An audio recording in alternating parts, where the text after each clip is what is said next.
आज जो है ना मेरे पास जो मेरे अब्बू के दोस्त हैं वो आने वाले हैं। उनका नाम है मलिक नज़ीर और मैं उनकी वीडियो जो है ना बनाऊंगा। थोड़ा सा मैं आपको वो दिखाऊंगा। मेरे वालिद साहब के जो है ना वो दोस्त हैं, उनका नाम है मलिक नज़ीर और पापा के वो दोस्त हैं।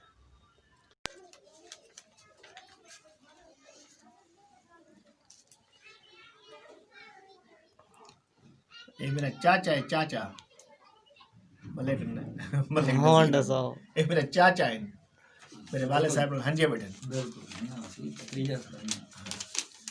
असां बड़ी दोस्ती नहीं है। हाँ, सारा पीर और बाबा जने गुजर के बाद असां ये छोड़ दिए।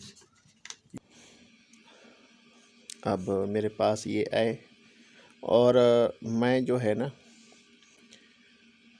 बस मेरे पास बैठे हैं। जो भी हमारे साथ जो हुई है वो मेहमानी वगैरह वो भी हमने की है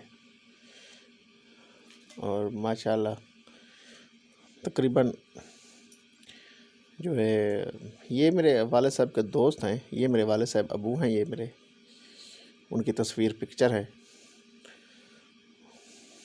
और आज ये मेरे पास आए थे और मेरे वाले साहब के दोस्त हैं और मैंने इसलिए इसकी वीडियो बनाई और मैंने अपलोड की। मेहरबानी। अस्सलाम वालेकुम वरहमतुल्लाहि वबरकातुहू। खुदा हाफिज़।